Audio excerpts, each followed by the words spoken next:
di zaman Rasulullah. Apa Rasulullah hukum semua Yahudi? Tidak. Yang dihukum siapa? Yang narik doang. Ya, nggak boleh, dalam Islam tuh nggak boleh demikian. Yang bersalah siapa, ya itu yang dihukum. Waktu itu ada pembakaran bendera tauhid oleh Banser di Garut. Kenapa yang dihukum semua Banser? Nggak adil dong. Yang dihukum siapa? Yang bakar. Begitu. Yang bakar yang dihukum, nggak boleh yang lain. Itu dalam Islam tuh nggak boleh. Begitu juga pembakaran bendera PDIP. Jangan membenci semua, itu salah. Kita cari sama-sama yang bakar itu siapa. Jangan salahin semua 212 dong. Jangan salahin semua GNPF MUI, GNPF ulama dong. Siapa tuh oknum? Orang disuruh nggak boleh bawa bendera, dibawa bendera. Orang suruh pakai baju putih-putih, dia pakai baju lain. Orang disuruh pakai baju putih-putih dengan logo ormas, dia kagak. Dia penyusup, cari, tangkap, korek. Kenapa ya dibakar? Ini ngadu domba aja nih, begitu kan?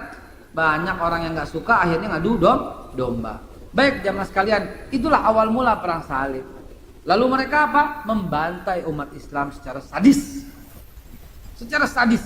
Dan pembantaian itu membuat kengerian. Coba antum berada di lingkungan itu, apa yang antum lakukan? Melawan gak bisa. Tiap hari tunggu giliran, kapan gue dipotong, kapan gue dipotong, kapan gue dipotong, kapan gue dipotong. Tiap hari gilirannya itu. Yah dia, yah dia, yah dia. Begitu terus. Rumah ditandain. Sampai tahun 1542 masih loh. Ya. Oleh Raja Philips masih. Ya, rumah ditandain, digantung babi, keluar rumah mesti jilat babi, masuk rumah mesti jilat babi. Saking harus pindah agama. Ya, kalau enggak keluar. Coba. Sadis masih, sabar. Ane belum cerita 1500, masih cerita 1099. Ya. Ini kalau difilmin ini bagus banget ini. Ini cerita dari tahun 1987 sebelum Masehi.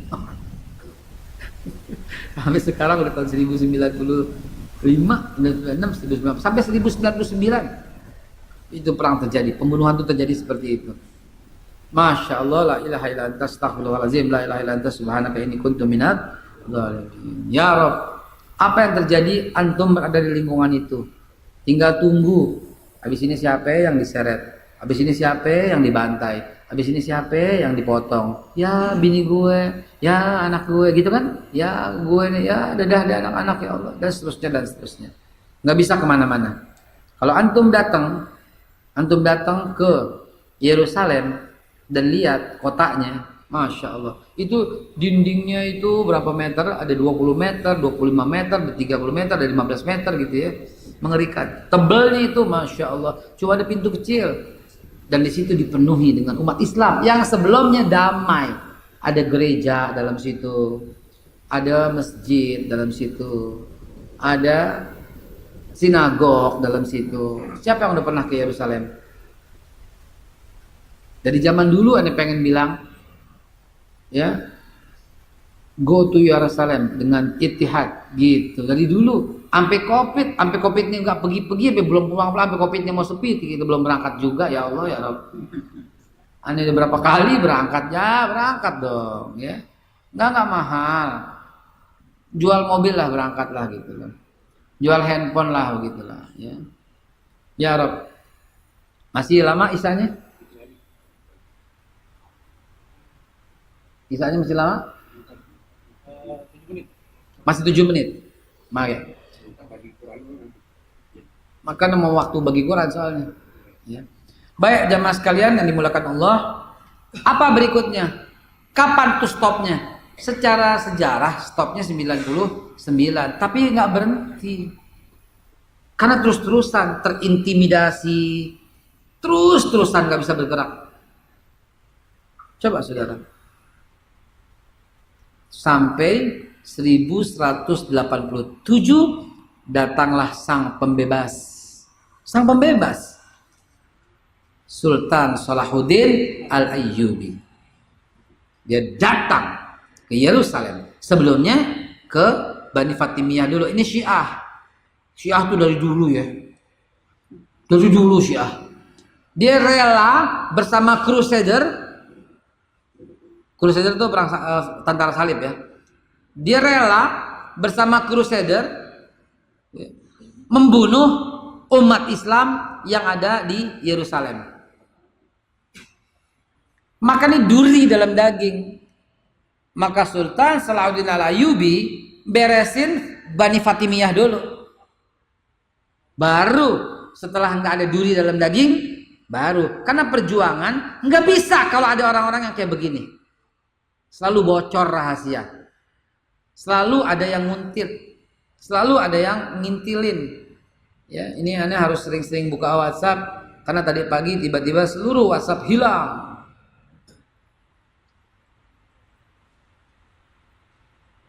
Ya, tiba-tiba hilang. Nah, sekarang ada lagi. Gitulah. Suka-suka lu dah, mau sadap kayak nggak sadap, kagak ada yang aneh-aneh gua. Beneran. Ya. Nggak ada yang aneh-aneh kita buat. Silahkan mau sadap kayak mau sadap. Jangankan sadap, gua kasih dia lu nomor sekalian. Jadi jamaah sekalian dimuliakan Allah, ya. Maka Sultan Salahuddin Al-Ayyubi datang untuk membebaskan itu. Apa yang dilakukan Salahuddin Al-Ayyubi? Dia memaafkan semua perjanjian Wa'd al-Umariyah yang dibuat oleh Umar bin Khattab tahun 636 yang udah hancur lebur itu, tapi sekarang ada duplikatnya di Masjid Umar di depan gereja Holy Sepulchre. Gitu lah. Saya sempat, nah di buku saya tayangin tuh. Ya, saya tayangin itu. Wa'd al-Umariyah. Nah, diperbaharui dengan perjanjian Ramallah. Perjanjian Ramallah di Ramallah, bahasa Ibrani, Ram kasih sayang, Allah Allah, Ram Ramalah, Ramallah, Ramalah kasih sayang Allah. Itu disebut Ramallah karena itu penuh kasih sayang, Allah itu penuh kasih sayang. Dan itu tahun 1187 Sultan Salahuddin Al-Ayyubi membubuhkan perjanjian Ramallah untuk memperbaharui perjanjian Wa'd al-Umariyah yang dihancurkan oleh mereka. Itu loh, sejak 1187 tenang, kompak, damai di bawah telapak kaki umat Islam. Sampai kapan? Sampai 1948 baru kemarin. 900 tahun tenang, damai, kompak. Israel masuk pelan-pelan mulai 1924 oleh Sir Arthur James. Bapak Israel Nathan itu kumpulin duit untuk beli Theodor Herzl yang mempraktekkan teori Nathan. Apa itu? Kuasai tanah. Tanah kuasai tanah. Singkirin orang Betawi. Betawi deh tuh. Betawi salah gue ngomong deh. Singkirin orang Yerusalem. Beli tanahnya. Biar mahal beli. Kata Theodor Herzl. 1876 tepatnya. Mulai dipraktekkan, dia beli. Ini orang Yerusalem, orang Islam kabar khair aja, nggak apa-apa, kita bersaudara, silahkan bertetangga, nggak apa-apa. Antum baca buku yang judulnya buku harian Bosnia Herzegovina. Seorang anak saksi hidup, dia menyaksikan dulu kamu dibikin puisi yang menggegerkan dunia. Dulu kita main bersama.